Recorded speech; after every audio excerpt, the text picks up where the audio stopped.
A paz do Senhor, irmãos. Amém.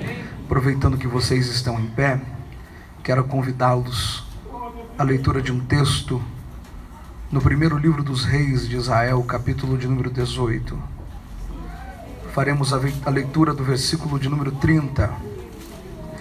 Primeiro livro dos Reis de Israel, capítulo de número 18, versículo de número 30. Só quem encontrou, diga: eu vou para o céu. Eu vou para o céu. Quem não encontrou, diga: eu também vou. Está escrito assim: então Elias disse a todo o povo: chegai-vos a mim. E todo o povo se chegou a ele. Elias reparou o altar do Senhor, que estava em ruínas. Antes que você se assente, olhe para essa pessoa que está do seu lado e diga para ele: geradores de avivamento. Diga com vontade: você é um gerador de avivamento. Assente-se glorificando o nome do Senhor. A morte de Salomão vai ser o ponto de partida para uma das piores derrocatas de Israel. O reino que havia sido unificado por Davi, dentro das suas amplificações, do seu crescimento, desenvolvimento e o alargar dos seus territórios, havia sido mantido por Salomão, preservado por Salomão, havia sido guardado por Salomão. Enquanto Davi vai expressar o reinado que mais conquistou terras para Israel, Salomão vai expressar o reinado que mais perpetuou a paz.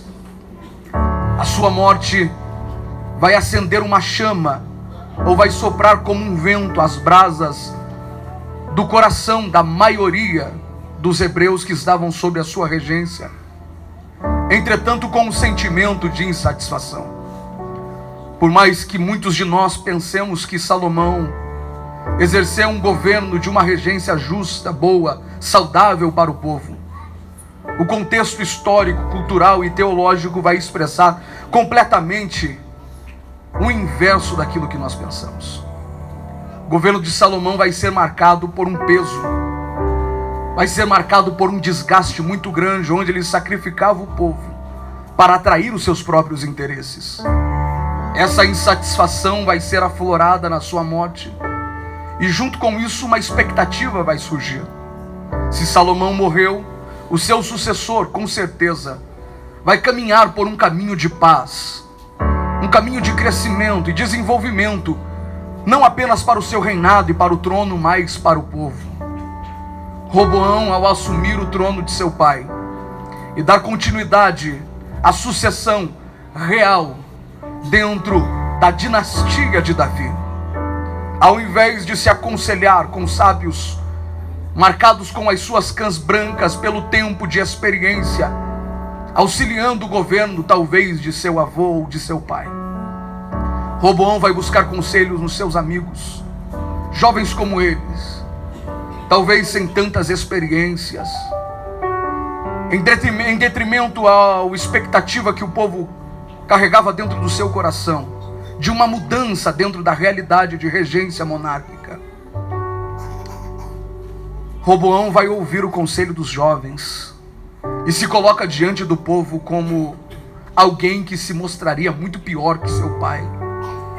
Enquanto seu pai exerceu um senso de peso sobre o povo, Roboão exerceria o dobro, e o começo do seu reinado vai ser com ameaças. As ameaças de punição, de desgaste, de sacrifício, na expectativa de que o povo ouvisse aquilo que ele estava apresentando e se submetesse à sua vontade. A pressão nunca vai ser o caminho correto para ganhar alguém. No desespero de perceber que se já estava ruim com Salomão, pior ficaria com Roboão, o povo procura uma alternativa para recorrer a um escape desta situação deplorável. Quando Salomão morre, um dos seus oficiais que estava homiciado no Egito pela ameaça do próprio Salomão, chamado Jeroboão, percebe a oportunidade de voltar para a sua terra. Quando Jeroboão volta, busca Roboão para uma conversa a fim de tentar equilibrar este momento de crise e de uma possível crise política, ele percebe que Roboão não cede. Quando ele sai do palácio após tentar estabelecer um meio termo dentro desta regência de governo, ele volta para as tribos do norte. Automaticamente, ao voltar, retornar para as tribos do norte, o povo vai entronizar Jeroboão como rei sobre eles. A ideia das 10 tribos do norte era não se submeter a um governo cruel, a um governo tirano, a um governo que impusesse sobre eles um peso desnecessário, na busca única e exclusivamente de manter a realeza do império. Jeroboão vai ser empossado rei sobre as 10 tribos do norte. O reino do norte vai ser a referência do povo que se rebelou contra o trono de Davi. 2 tribos ainda vão se manter fiéis e vão ser consideradas reino do sul, sobre a regência de Roboão. A história de queda, de divisão, a história da rachadura no reinado unificado vai causar diversas crises políticas, crises religiosas, crises culturais. 20 reis vão suceder o trono de Davi, e dentre estes 20 reis, todos subordinados à mesma dinastia, a dinastia do eleito do Senhor, segundo o coração de Deus. Não vai haver mudança. A fidelidade ao trono de Davi vai permanecer pelo cuidado de Deus e pela guarda do Senhor. O reflexo da regência de Davi no reino do sul, pelos seus sucessores, vão ser apresentados de uma forma muito oscilante. O texto sagrado, a se referir àqueles que assumiram o trono, vai trazer a seguinte expressão para se referir a quem era fiel e a quem era infiel. Todas as vezes que um rei assumisse o trono dentro do reinado do sul e fosse ele fiel ao Senhor, o texto vai dizer: e andou conforme os passos do seu pai Davi. Andou conforme o seu pai Davi. Todas as vezes que um rei for infiel diante dos desígnios eternos, a palavra do Senhor vai identificar não como filho de Davi, muito pelo contrário, vai expressar a característica principal da sua infidelidade, dizendo: e andou conforme o seu pai Roboão. Dentro desta oscilação, o reino vai viver momentos de fidelidade, busca, entrega, sacrifício, intimidade, comunhão e revelação com Deus. Em contrapartida, outros momentos completamente antagônicos a este, de frieza, abandono, esquecimento da fé, desprezo ao Senhor. Em contrapartida, o reino do norte vai ter sobre si 19 reis. Destes 19 reis, todos eles vão ter a marca do seu reinado como uma marca pejorativa de infidelidade ao Senhor. Ao todo são 9 dinastias que vão passar pelo trono, 9 famílias, 19 reis, porém todos infiéis a Deus, todos distantes dos projetos do Senhor, todos completamente obstinados a viverem os seus próprios interesses na busca de perpetuar o seu reinado, negociando princípios, abrindo mão de valores, esquecendo-se da palavra. O rei Acabe vai aparecer no cenário de Israel como sendo o 7º na sucessão real de posse do trono. Após Jeroboão, Acabe vai ser o 7º homem a assumir o governo do reino do norte. Sendo ele o 7º homem, não vai expressar diferença nenhuma dos seus antecessores, e nem tampouco alguma diferença daqueles que sucederiam ele. A história vai apresentar Acabe como apenas mais um, que decidiu negociar os princípios para viver os seus interesses. E como reflexo de um rei que estava obstinado a fazer valer o seu prazer acima de todas as outras coisas, o reinado vai sofrer as consequências. Se uma regência é infiel a Deus, a tendência do povo é se tornar infiel ao Senhor. o retrato, a polaroid apresentada pelo texto sagrado sobre o contexto que regia Acabe, vai mostrar um povo completamente indiferente ao Senhor. Um povo que estava tão mergulhado nos seus próprios interesses que o culto a Deus já não fazia mais diferença nenhuma. Cultuar ao Senhor ou cultuar outros deuses era a mesma coisa. O que interessava era buscar atender às necessidades pessoais, e a busca pelo sobrenatural era simplesmente para reforçar os desejos egocêntricos e egoístas. O reflexo disso vai ser diversos altares, pois quando eu preciso de algo que este Deus pode me oferecer, eu recorro a Ele. Quando o que eu preciso não está neste Deus, eu construo outro altar, a fim de que este outro altar me dê ponto de contato com esta deidade, a fim de atingir as minhas necessidades. Logo eu só busco aquilo que é espiritual para atender os meus desejos, para cumprir os desígnios da minha alma. O reflexo vai ser um povo que abandonou a palavra, que vivia única e exclusivamente para atrair sobre si a idealização dos seus projetos e a concretização dos seus sonhos. Deus tinha um espaço de comprometimento tão insignificante como qualquer outra coisa no coração da maioria. Deus e qualquer outra coisa estavam caminhando juntos. Não fazia muita diferença. Dentro deste contexto, o desespero toma conta, a angústia toma conta, porque por mais que era o reino do norte, e os 6 reis que antecederam Acabe também eram déspotas, tiranos, infiéis, este reino tinha promessas de Deus. Era um reino que havia sido chamado pelo Senhor. A divisão não vai tirar a promessa de Deus sobre o reino do norte. O fato do reino do norte dividir, escapar, fugir do real propósito do Senhor, não vai fazer com que o Senhor esquecesse deles. Não vai fazer com que o Senhor desprezasse eles. O contexto vai apresentar a maioria perdida, vivendo completamente distante de Deus, vivendo uma vida paradoxal aos projetos do Senhor revelado no Decálogo, ou talvez entregue na lei de Moisés. A percepção que se tinha diante desse cenário é que não existia mais chance nenhuma. O povo já não sabia mais discernir o que era mão direita e o que era mão esquerda. Ora adorava Deus, ora adorava Baal. O próprio rei havia se entregado aos deuses, fazendo pacto com Baalins, a fim de que o seu trono perpetuasse diante das ameaças da Síria. Estava se entregando aos deuses pagãos. O povo, diante de uma ótica comum, estava perdido e não existia esperança.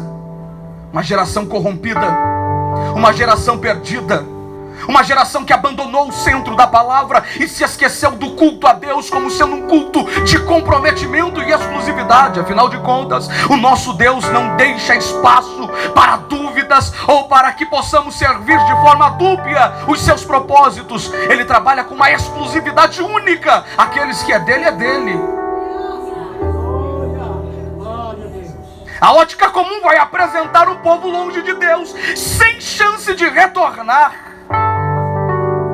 Os sacerdotes que deveriam oferecer o culto ao Senhor estavam preocupados em criar alianças dentro da sua maioria, a fim de que seus postos, cargos e títulos se perpetuassem diante da história e eles não tivessem o risco de correr a perca.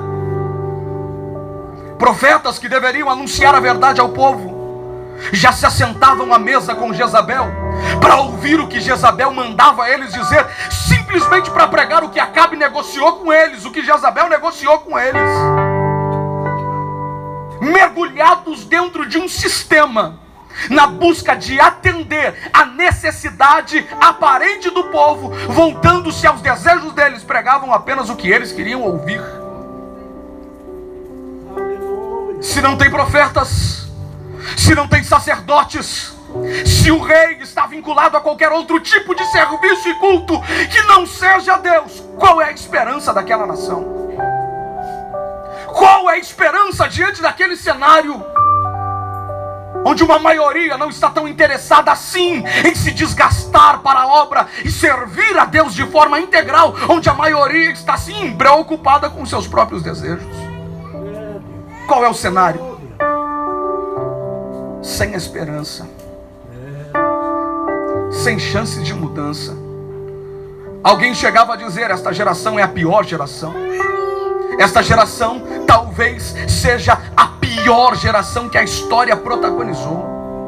Alguém chegava a dizer: não existe senso de valor moral, não existe senso de valor ético, o relativismo tomou conta, porque cada um faz o que quer. O que é errado para você talvez não seja errado para mim. Dentro daquela geração de Acabe, o que dominava eram os desejos de Acabe. Só que o texto sagrado vai nos revelar um propósito divino.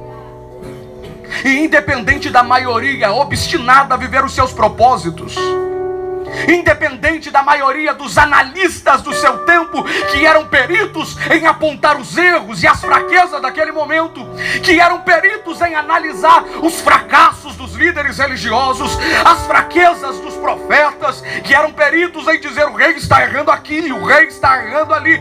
Por mais que dentro desta maioria que olhava apenas o erro e pensava que não existia chance, Deus sempre preservou uma minoria fiel. Deus sempre guardou uma minoria fiel. Por mais que a maioria estava distante de Deus, os joelhos dos fiéis ainda estavam dobrados.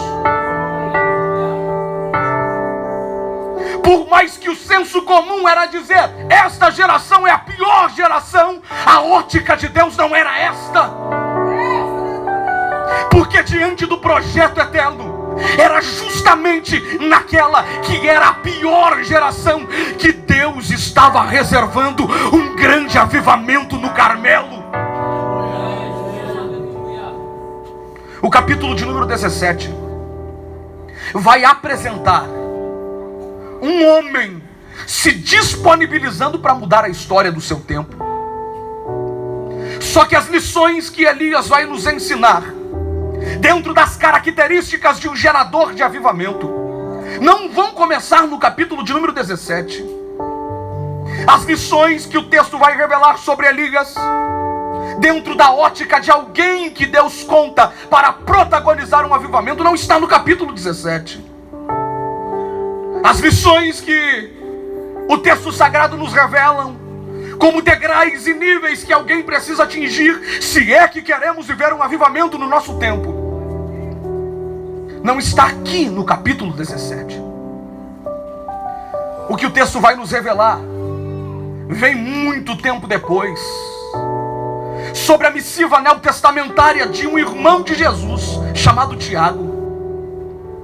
Quando está terminando a sua carta, ele vai fazer questão de escrever no capítulo de número 5 e no versículo de número 17 a recordação, a memória de um homem que marcou o seu tempo.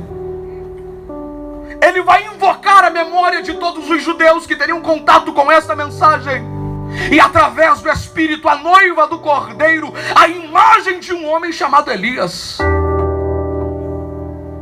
um protagonista de avivamento.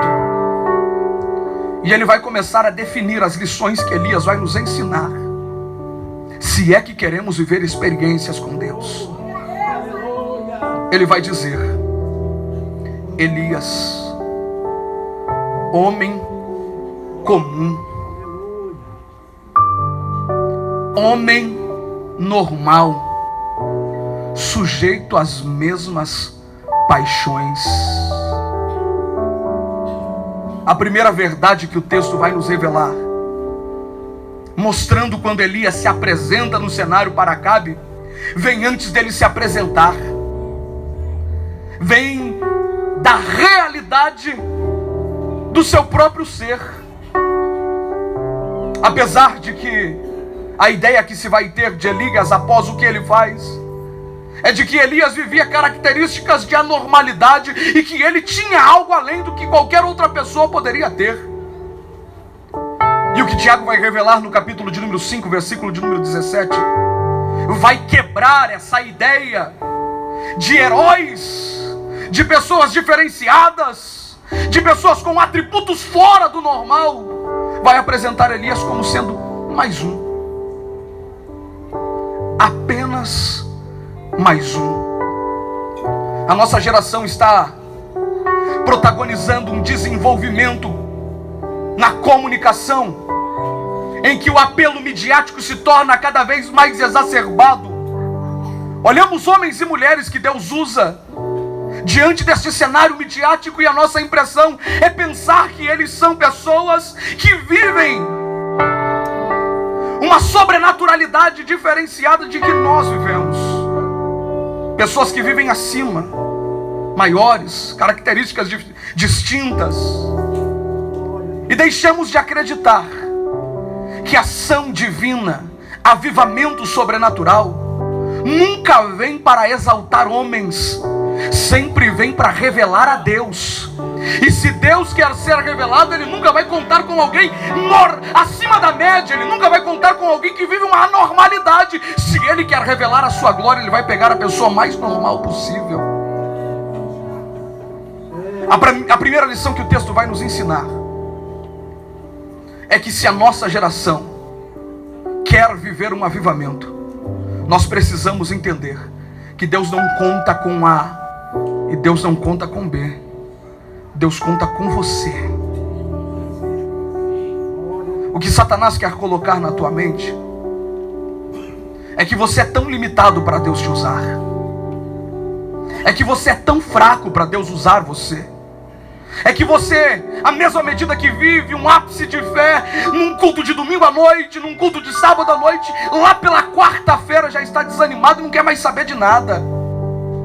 O que o diabo quer colocar na tua mente é que Deus nunca vai te usar porque você é fraco e sempre cai no mesmo erro. A maior mentira do diabo é te fazer pensar que você precisa ter atributos anormais para ser usado por Deus, porque se você assim pensar, dentro da tua mente vai repousar uma segurança: Deus nunca vai me usar, e se Deus nunca vai me usar, eu nunca vou precisar buscar algo a mais.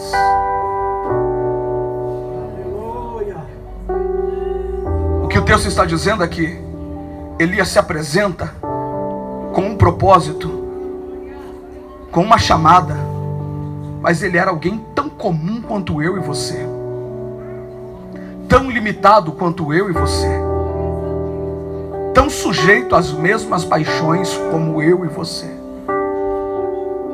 Porém, o que vai dar destaque para Elias se apresentar no capítulo de número 17 vai ser a continuação do capítulo 5 e do versículo 17 de Tiago, quando ele diz: Elias, homem sujeito às mesmas paixões, que orou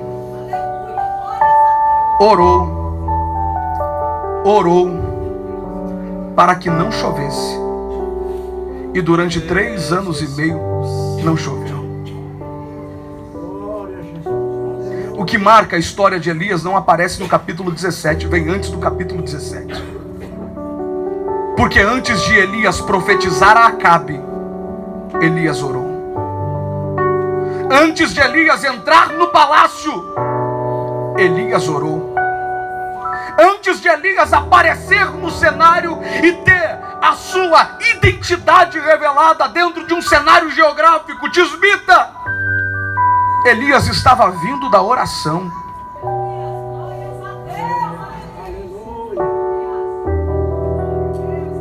Antes de Elias fazer valer a sua voz na terra, ele estava fazendo valer a sua voz no céu. O que Elias está mostrando é que nenhum ministério ou nenhuma mudança dentro do quadro que ele estava vivendo poderia surgir, nascer ou acontecer se não fosse gerada na oração. O que ele estava mostrando é que antes de profetizar ele estava orando. O que o texto vai revelar é que antes de Elias aparecer na terra, ele já era conhecido no céu.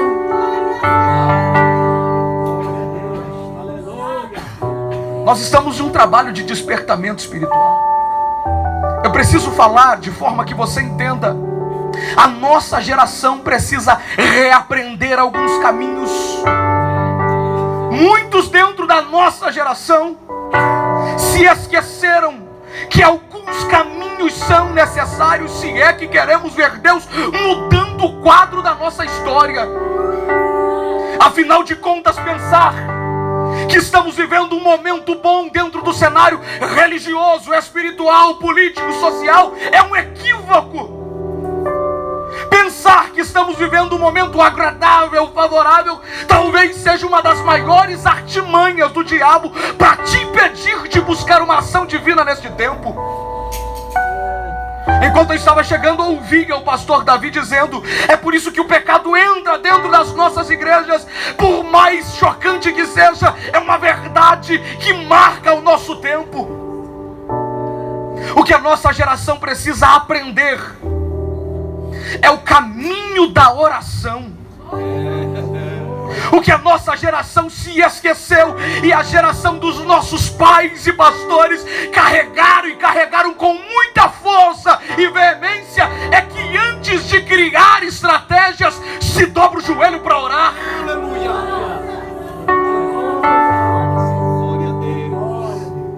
Antes de se escolher destinos, caminhos, alternativas para se seguir, se dobra o joelho para orar. O que a nossa geração precisa absorver neste tempo é que se é que queremos viver uma mudança, não precisamos recorrer às estratégias e métodos, porque as estratégias e métodos, por mais boas que sejam, não conseguem sustentar alguém dentro da igreja. Se é que queremos experimentar uma mudança dentro deste quadro religioso que vivemos, de cultos limitados a uma ortodoxia, uma religiosidade falida, de sábado, domingo, de culto, segunda-feira, a tua vida continua do mesmo jeito, o culto é sempre a mesma coisa. Estou falando de forma geral, apresentando um contexto que estamos inseridos, olhando para esta realidade. Se é que queremos mudar isso, se é que queremos transformar a história do momento em que estamos vivendo, precisamos recorrer a um único caminho, porque as estratégias não mudam tempo, os métodos não mudam tempos, as criações humanas não têm poder de mudar tempo. A única coisa que pode mudar o quadro da nossa história brasileira, o quadro das igrejas evangélicas da nossa nação, ainda é o Senhor desta igreja, Criador dos céus e da terra, que pode ser invocado através da oração dos fiéis.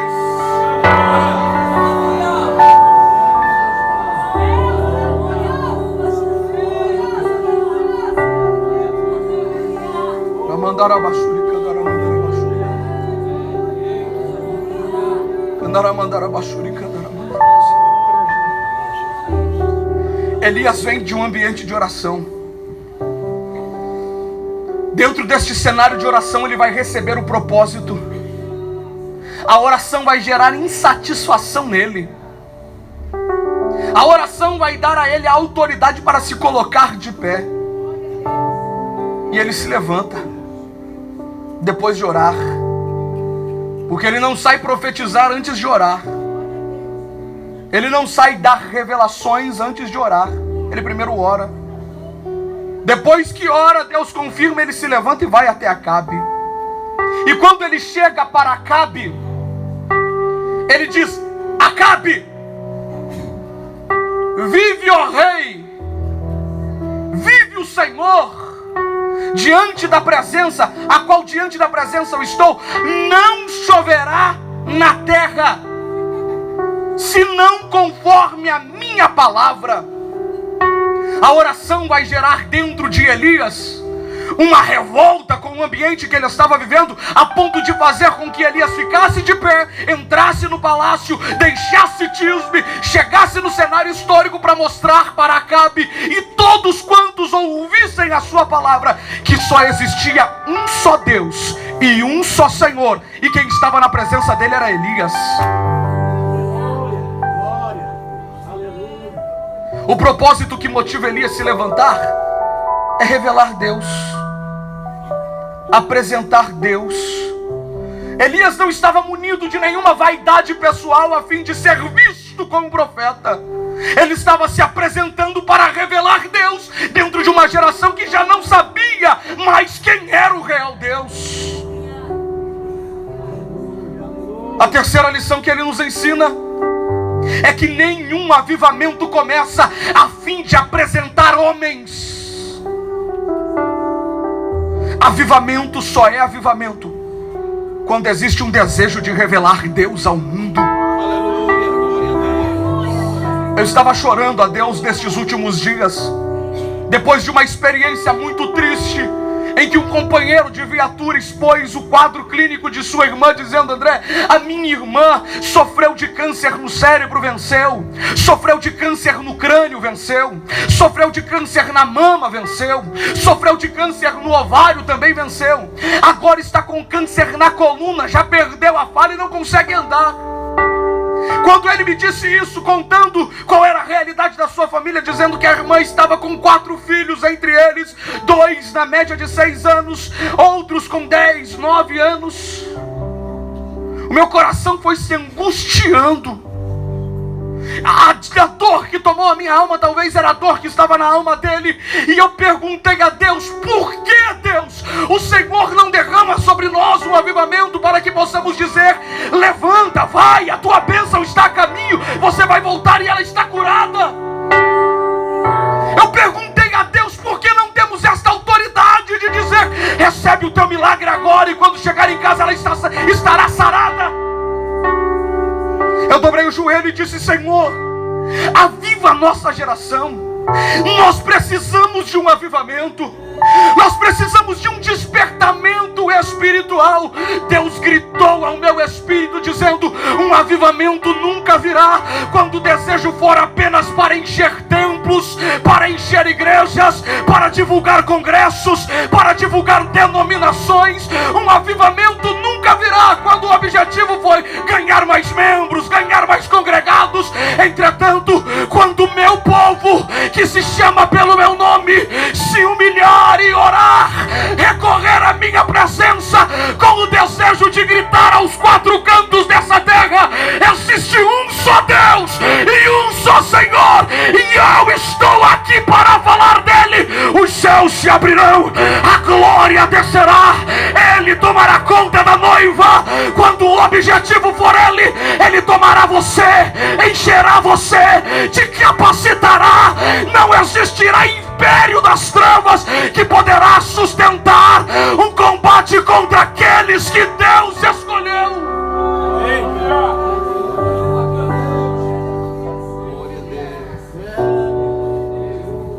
Ele chega com o desejo de revelar Deus. E o que me chama a atenção é que depois de profetizar, ele tem que sair. Dentro do cenário histórico de Elias, a gente vai ver que ele bebe água do ribeiro, é sustentado por corvo, vai para Serepta, recebe a alimentação de uma viúva. Tem um cenário completamente marcado por providências divinas. Mas ele volta.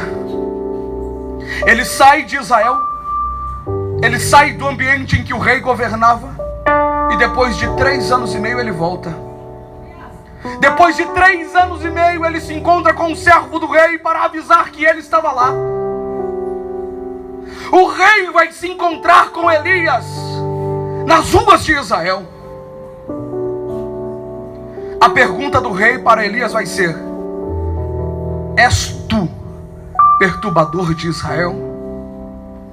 A mensagem de Elias foi tão chocante que marcou o rei durante 3 anos e meio.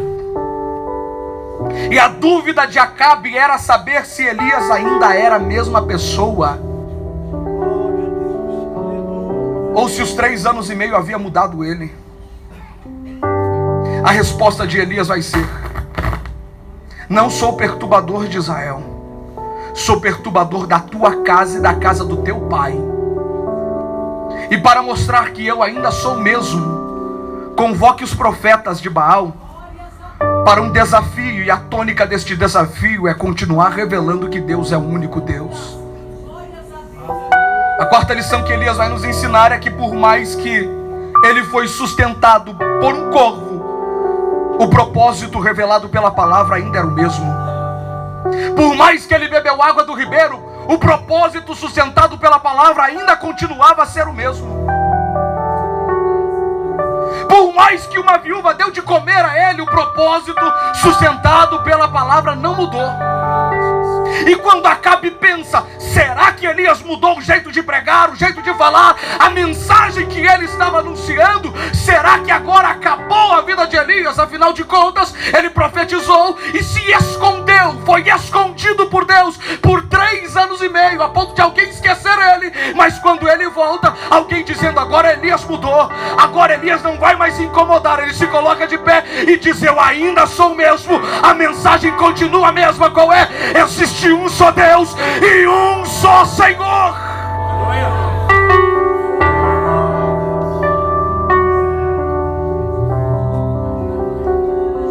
O problema é que muitos na geração que nós vivemos até começam com um propósito, mas a tentação para deixar o propósito é tão grande, o ataque para abandonar o propósito é tão grande, que não precisam nem se passar 3 anos e meio, o propósito se perde, o propósito se esquece, o propósito é deixado de lado. E na mente de alguns é normal, a gente vai absorvendo uma maturidade espiritual que a gente passa a entender que aquilo que a gente fazia não era tão necessário quanto é. A gente vai aprendendo que talvez o que eu fazia era mais emoção do que um propósito de fato. O que Elias vai mostrar com isso é que ele profetiza no começo, a mensagem continua sendo a mesma, independente do tempo que passou sobre a vida dele. O que a nossa geração precisa aprender é que, além de orar, a gente precisa continuar com o mesmo propósito. A palavra ainda é a mesma. O que ele estava dizendo para o rei era que, independente das circunstâncias que haviam marcado o seu ministério, a sua vida e a sua história, tudo que marcou ele não mudou a palavra, ele continuava com a mesma palavra. Independente do que havia marcado a sua alma, dentro dos seus sentimentos, ele ainda continuava com a mesma palavra. A palavra ainda era apresentar Deus. Independente se a fama havia recaído sobre ele como alguém que profetiza e Deus cumpre, ele diz profetiza e Deus cumpre, mas a palavra ainda continua sendo a mesma. A nossa geração precisa entender que não existe outro caminho para um avivamento espiritual que não seja pela palavra. Não existe estratégias, métodos ou técnicas que sejam capazes de segurar alguém dentro da igreja que não seja pela palavra. A nossa geração precisa absorver o real sentido desta palavra, deixarmos de lado os shows, deixarmos de lado as festas. Não é tempo de fazer festa, é tempo de se lançar na presença de Deus, é tempo de derramar lágrimas, é tempo de chorar por um avivamento e de manter a mesma palavra. O dia pode passar, a palavra é a mesma. O governo pode passar, a palavra é a mesma. O presidente pode trocar, a palavra é a mesma. A igreja pode mudar, a palavra é a mesma. Seja de dia, a palavra é a mesma. Seja de noite, a palavra é a mesma. Seja no inverno, a palavra é a mesma. Seja na cidade, a palavra é a mesma. Seja em outra nação, a palavra ainda é a mesma. Oracaui, o Ditsemitou e Candarai. O que Paulo vai gritar à igreja em Filipos é que a palavra ainda era a mesma. Qual é a palavra? A palavra de um Deus que se fez homem, humilhou-se a si mesmo, apesar de ser Deus, não usou por usurpação o ser igual a ele. Antes se subjugou a si mesmo, sendo obediente, se tornando de forma humana. A sua obediência vai levar até a morte, e morte de cruz. Entretanto, a palavra não acaba na cruz, a palavra não acaba no sepulcro, a palavra não acaba na sexta-feira, a palavra não acaba na morte, a palavra continua. Qual é? De sorte que Deus o exaltou soberanamente e lhe deu um nome que é sobre todo nome, e diante do nome dele todo joelho se dobrará, toda língua confessará. Qual a palavra, André? Ele é Senhor, Ele é Senhor, Ele é.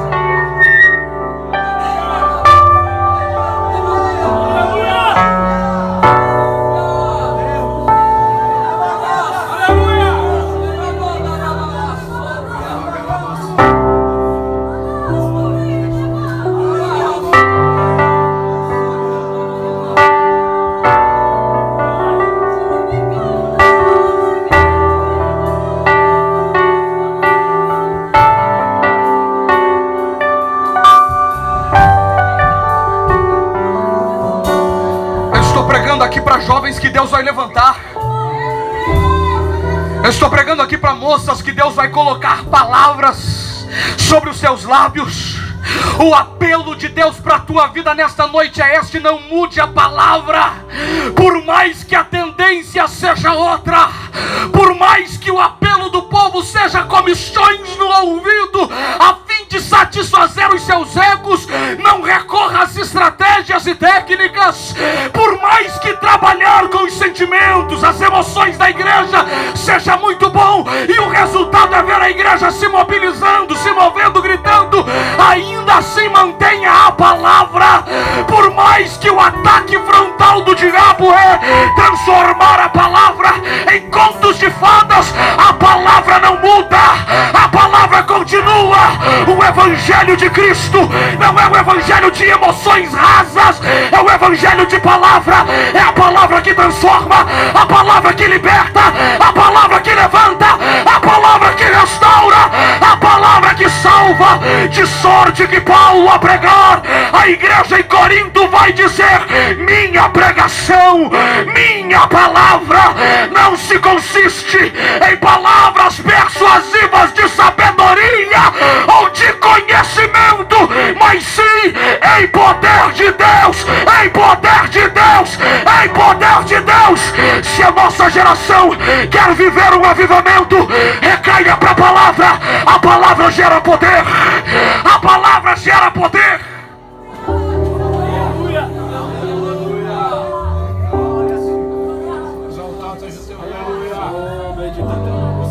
O desafio é montado. Ele sobe no Carmelo. Meio-dia é para que os profetas de Baal oferecessem o seu culto. Depois do meio-dia é a vez de Elias. Quando chega a vez dele, ele vai perceber que só estava ele. Ele vai ser tentado a pensar que não existia ninguém que estivesse fiel diante do Senhor. E a tentação de Elias vai vir simplesmente pelo fato dele chegar no altar e perceber que o altar estava em ruínas. Diante da mente do profeta, como poderia existir mais alguém fiel a Deus e passar pelo altar em ruínas e não fazer nada? Diante da ótica de Elias, era muito comum ele aceitar a ideia de que só restou ele, porque só ele foi edificar o altar, só ele se posicionou para fazer tal coisa. O texto vai dizer que ele chega ao altar e chama o povo para chegar perto dele.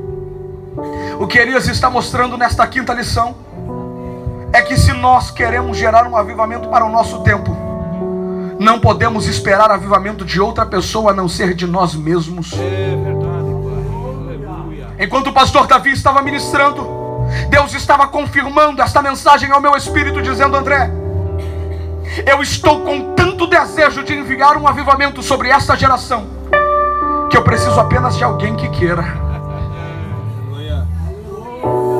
Apenas apenas de alguém que passe pelos altares em ruínas e não tenha coragem de deixar o altar do jeito que está.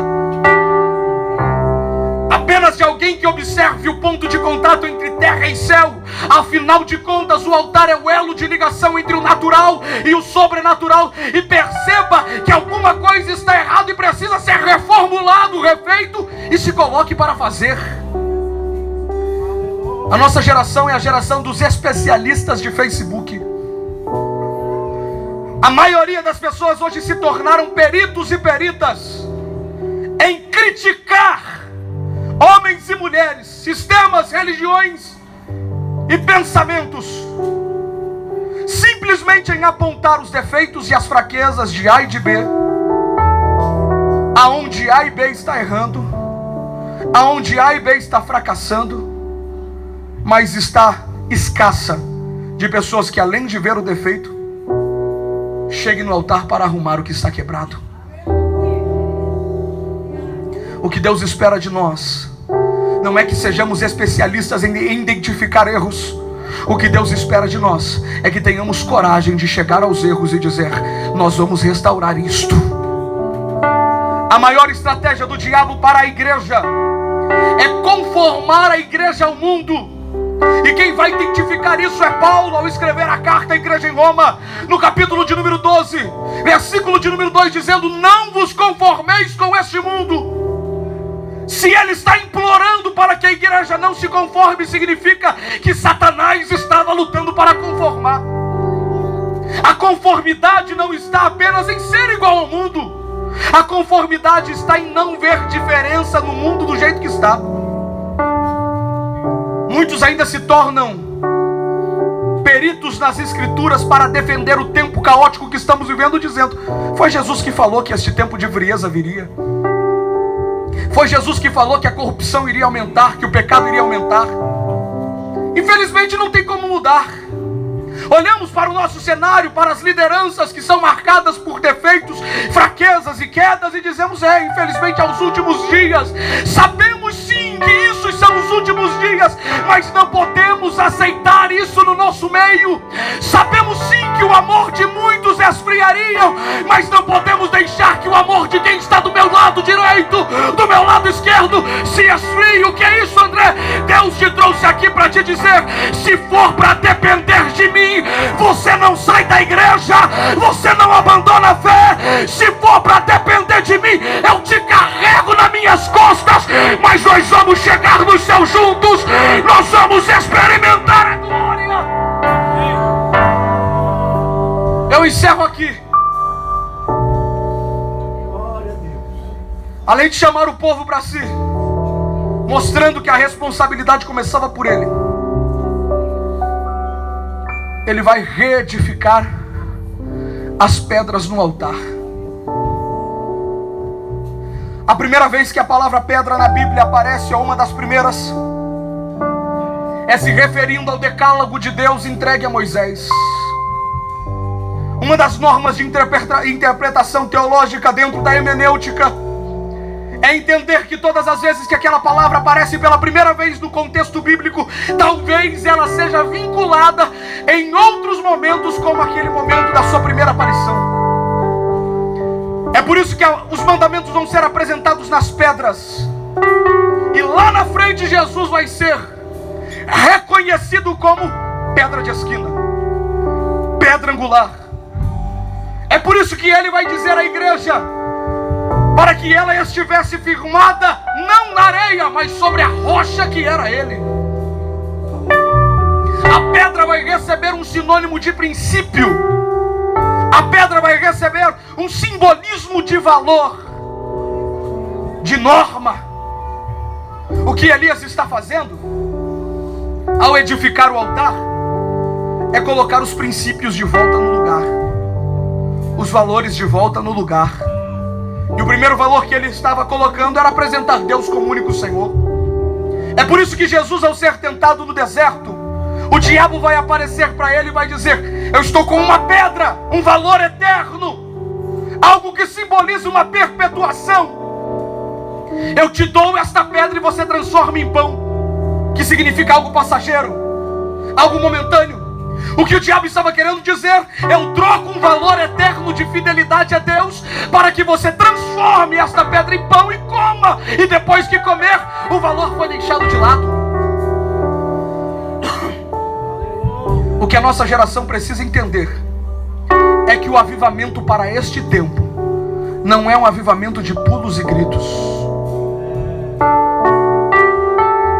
Isso já temos e temos muito.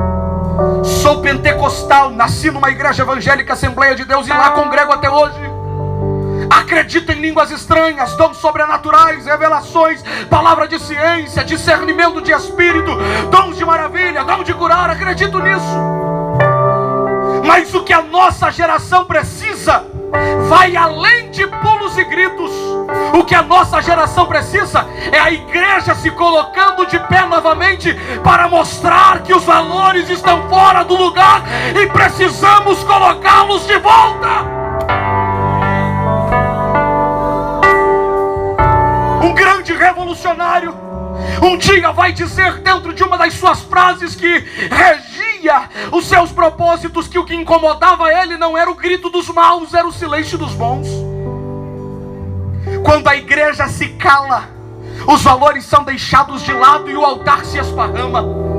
Quando a igreja deixa de mostrar o caminho, o mundo vai ditar o caminho, Satanás vai ditar o caminho. Sabe por que o nosso país está esta bagunça que está? Sabe por que a nossa nação está vivendo escândalo após escândalo dentro e fora da igreja? É porque talvez esquecemos de nos colocar de pé e gritarmos para este tempo: santidade ainda é santidade, caráter ainda é caráter, intimidade com Deus ainda é intimidade. A nossa geração precisa entender que nós somos responsáveis por ditar as regras para o mundo. Nós somos responsáveis para apontar o caminho para esta geração. Escute, mulher de Deus, escute, homem de Deus.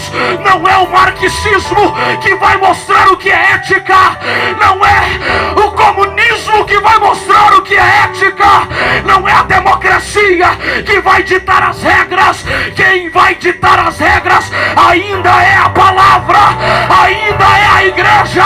Se a igreja gritar, se a igreja anunciar quem é a verdade, o mundo se voltará a ela. Se coloque de pé.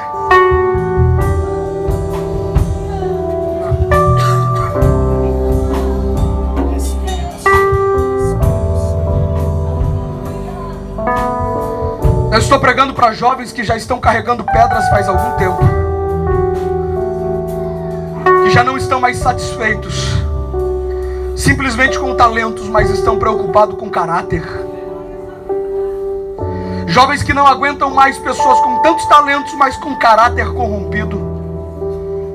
Eu estou pregando para uma geração que está colocando pedras de volta no lugar. É uma geração que voltou a orar para que Deus opere entre nós. São jovens que estão carregando a pedra da santidade e do temor debaixo do braço e dizendo: se depender de mim eu vou construir o altar. Porque não adianta oferecermos cultos de adoração a Deus se as pedras não estiverem no lugar. Elias só vai colocar o sacrifício depois que ele coloca as pedras no lugar. O que ele está dizendo? Deus nunca recebeu e nem vai receber adoração em cima de valores bagunçados. Tem que estar no lugar. Em cima de um caráter corrompido, Deus nunca vai receber um culto. E a maior prova disso vai ser quando Ele ensina através de Cristo.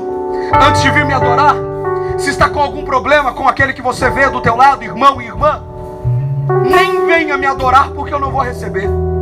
Vai tratar primeiro do teu caráter, para depois oferecer culto para mim.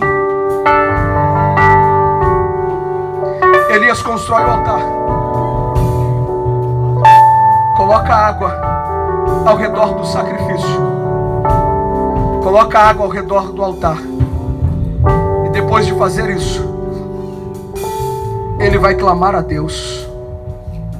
Dentro do contexto que ele estava vivendo, água era o que mais existia de precioso, porque a água era vida e não chovia. Sabe o que Elias está dizendo? Se queremos viver um avivamento, A nossa vida precisa ser lançada no altar. Corpo, alma e espírito. Sem reservas. Quando tudo isso acontecer com você, quando tudo isso acontecer comigo, vamos poder nos colocar diante da presença de Deus e dizer: Deus, fiz tudo conforme a tua palavra, conforme o teu propósito. Ouve agora, Deus de Abraão, de Isaac e de Jacó. Construímos o altar, preparamos aquilo que cabe a nós preparar.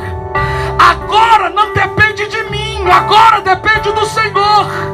Agora não é a minha capacidade, agora é a ação divina. Agora não é recurso, não é os meus recursos, agora é a ação sobrenatural do teu Espírito. Derrama fogo sobre o meu altar, Senhor. Derrama fogo sobre o meu altar. Eu estou pregando para jovens, moços e moças que já estão se desgastando há muito tempo, e Deus te trouxe aqui simplesmente para te dizer: estou prestes a romper um avivamento sobre esta nação, e quem eu escolhi para usar está do teu lado. É você, rapaz, é você, moça.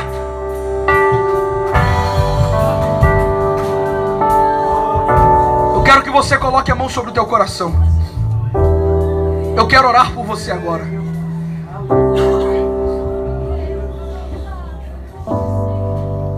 Feche os teus olhos.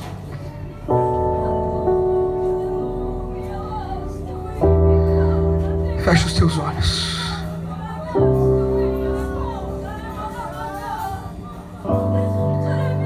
Deus está chacoalhando algumas coisas dentro de você. E você vai sair daqui hoje com tanto desejo de buscar a Ele por um avivamento, que esse despertamento que começou a acontecer na tua mente vai influenciar pessoas que estão do teu lado. Esta insatisfação que você está vivendo de pregar que Jesus cura e não ver Jesus curar, vai te motivar a buscar tanto a Deus, que Deus vai se revelar para a tua vida e vai te usar para marcar este tempo. Não podemos buscar de Deus outra coisa que não seja um avivamento para a nossa geração. O que será da geração futura se nós não mostrarmos para os nossos filhos qual é o caminho de um Pentecostes genuíno?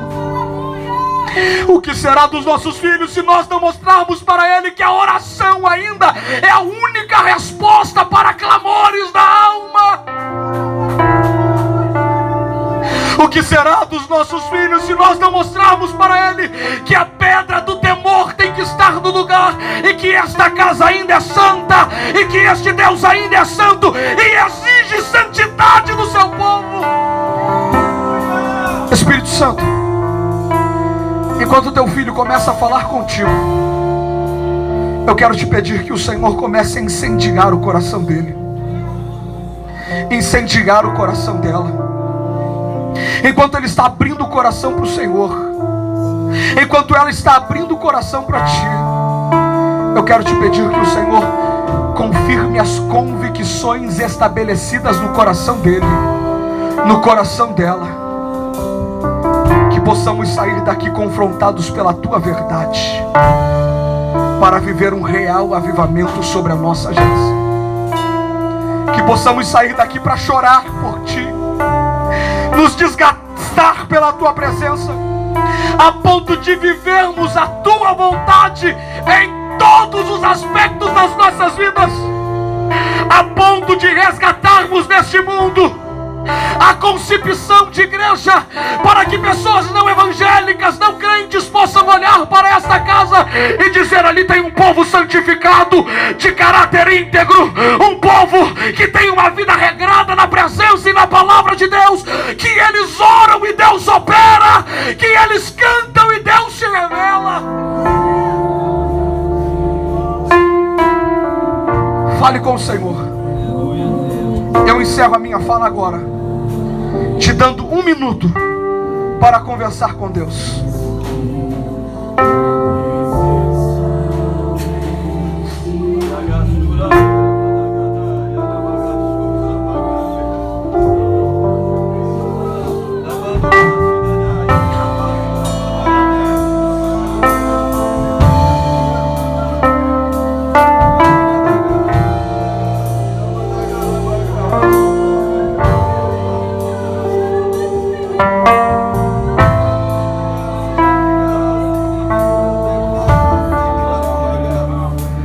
se esqueça disso. D.L. Moody, ao chegar em Chicago, ouviu um pastor que estava pregando. E o pastor dizia na sua mensagem: o mundo ainda não viu o que Deus pode fazer através de um homem que se entregue verdadeiramente a Deus. Não se esqueça, a mensagem ainda continua a mesma. O mundo ainda não viu o que Deus pode fazer através de um homem ou uma mulher que se entregue inteiramente a Ele. Este homem e esta mulher pode estar aqui hoje, e o Brasil pode ser revolucionado pela tua vida, se você acredita nisso.